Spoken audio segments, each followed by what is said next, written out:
You're watching Going Underground with me, Afshin Rattansi. Coming up on the show, as political parties spend hundreds of thousands of pounds on advertising in their bid to win hearts and minds, we talk to an award-winning ad man about the culture of smoke and mirrors. Hundreds of thousands of pounds of political party donations currently go to ad agencies. But are future Prime Ministers using these same subliminal techniques to sell us election pledges that are employed by ad men to flog washing powder and weapons? As last week's figures show, advertising in Britain is expanding at its fastest pace for 5 years. But who is paying for these tax-deductible glossy ads? Joining me now is an award-winning copywriter, brand consultant and author of Brand Psychology, Consumer Perceptions, Corporate Reputation, Jonathan Gabay. Welcome, Jonathan, to Going Underground. So the book has quite a bit about quasi-subliminal techniques used by marketers and advertising agencies. Tell us a little bit about the smoke and mirroring. The smoke and mirroring. Okay, well, the thing is that we're living in an age that branding has changed very dramatically from the brands that we can see over there in terms of the logos and things like that. It's not just about a logo. Today, it's about getting inside the consumer's mind space in a much deeper way. I was surprised. There were diagrams of brains in the book, left lobe and right lobe. How psychological and psychiatric is it becoming? Totally. No, it is. Look, put it like this. By 2020, there's going to be approximately 40 zettabytes of data out there. Okay, what does that mean? It doesn't mean anything. What it means, that's enough data. Calculating the zeros. You're just adding up there. Yeah. No, it means enough data, to record every human conversation ever had. Now, with so much data, and with with everyone going online non-stop, because online now becomes the natural way of doing things, what we've got to do is that from a human mind's point of view, evolutionary point of view, how do we get people to then experience a brand when what they're doing is experiencing things in their head? It is a problem that big brands, including all of the ones that you've got in the background here, which I've dealt with some of these people, the problem is that they are very good at measuring how many people are clicking or not clicking and that sort of idea. But what they're not getting at this point is why are they clicking or why are they not clicking? But what about how companies will then seek different avenues into our consciousness, as it were? I was interested in how you talked about a way in which to smuggle advertising into editorial content so that it looks like journalism when in fact it's... That's called native advertising.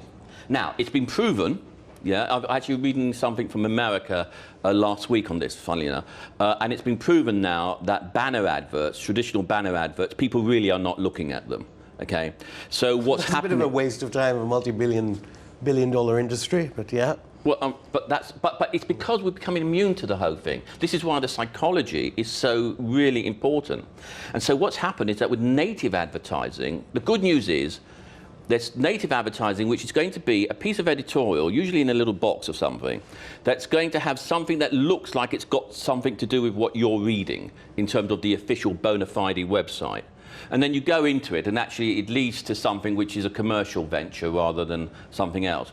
And another way of getting people in is something called clickbait headlines. And a clickbait headline is something that it looks intriguing, and it doesn't quite tell you what it's going to be, but it's intriguing enough to get you to actually click it. Now, the downside. The downside is people are wising up to all of this stuff. And so, again... But it's an upside, actually, some might argue. Well, from the brand point of view. Well, from the brand point of view, it's a downside. Because people are all, they're getting wise to this sort of idea. So that goes back to the psychology of, so when that doesn't work, what do you do next? Is this crisis of confidence that's hitting all the multinational companies? I mean, there's always been some people have said the whole reason for advertising, why do it? Because if your product's good enough, put it out there. Now, multinational... But if people don't know about it, that's the reason to advertise. It's as simple as that. I mean, unless people know about you. This is more brand management and protecting a brand and against other competitors, maybe new competitors that make better products, who knows? Oh, absolutely. But even if they did make a better product, it goes back to brand psychology, which is I could still sell you the product which is the inferior product, because of other reasons. I just want to get on to something about who pays for all this brand management. You do.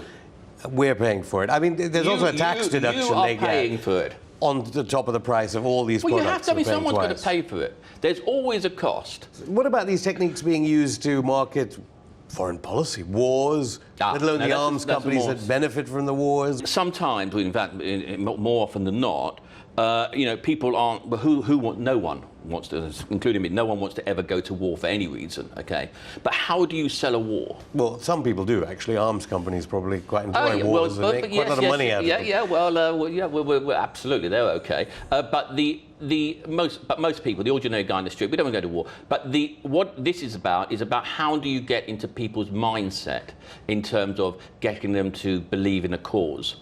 If I may, can I be slightly controversial here? Go ahead. Are you sure? I think one of the most powerful brands today, I'm not talking about commercial brands,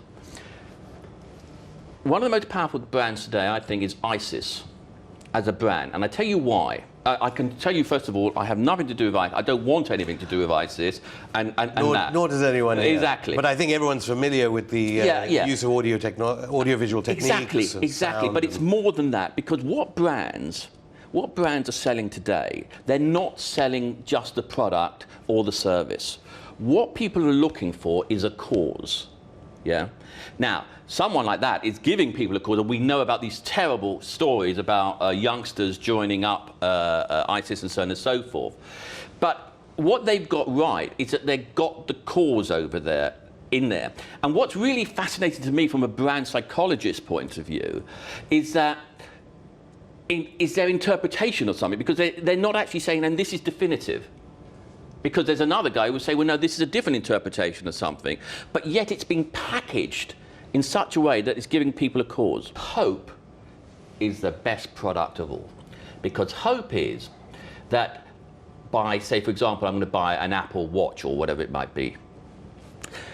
Once I bought the watch, okay, Apple will say, I'm also going to sell you the hope that because you've now got this technology, you can get into an ecosystem and you can start buying other things. So that's hope. In other words, what is hope? Hope is a future.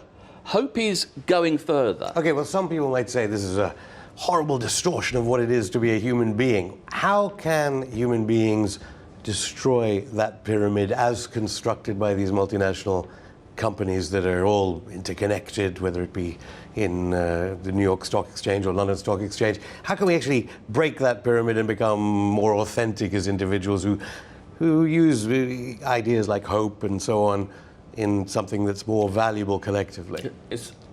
I would say, at the moment, the answer to this goes back to what I said before, which at the moment, these multinational conglomerates and all the rest of it, we become commoditized. Everyone is a commodity, okay? If you don't do your job well, you know what? I've got another guy who would do your job. So everything is a commodity.